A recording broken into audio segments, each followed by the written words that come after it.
قراءة في ديوان النبض المرهق للشاعرة الكردية ندوى يونس.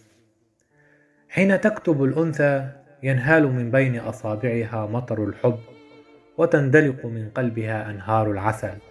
وحين تكون الكتابة سلسة وواضحة فإنها تنصاع للجوارح وسيلان المقل، حدا تكون فيه الحرائق سيدة تلك المشاعر وحارستها.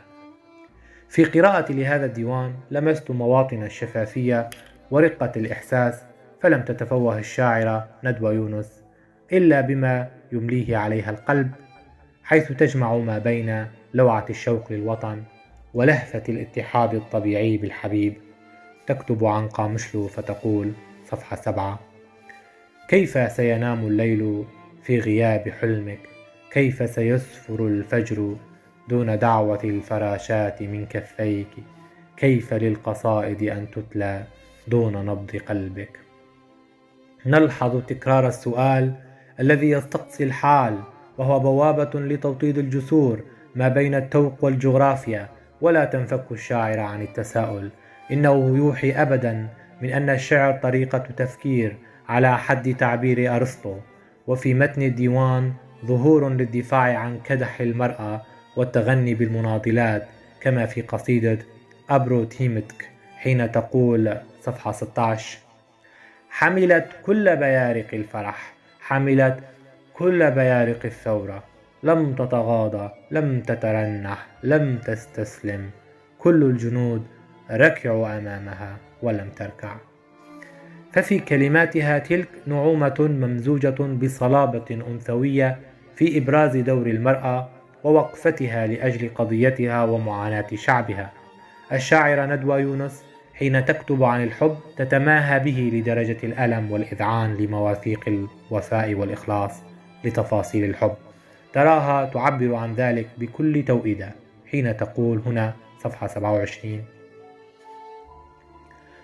إن غبت عن أغنية اليوم فتأكد أنني عن الوعي غائب، أو غادرني الإحساس، لا تسألني عنك، في عين العين أنت، قدر على الجبين مكتوب.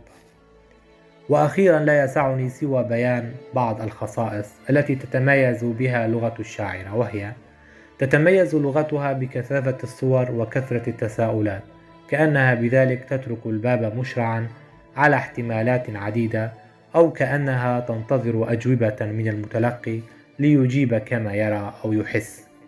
أدوات الرفض الموجودة على كثرتها في مواضع عديدة من شعرها، مثل لا توقظني من حزني، لا تقف في دربي، لا تكثر من الأسئلة، لا تقرأ دفاتري، لا تعلم أزهاري، لا تنشد أية قصيدة مخبأة.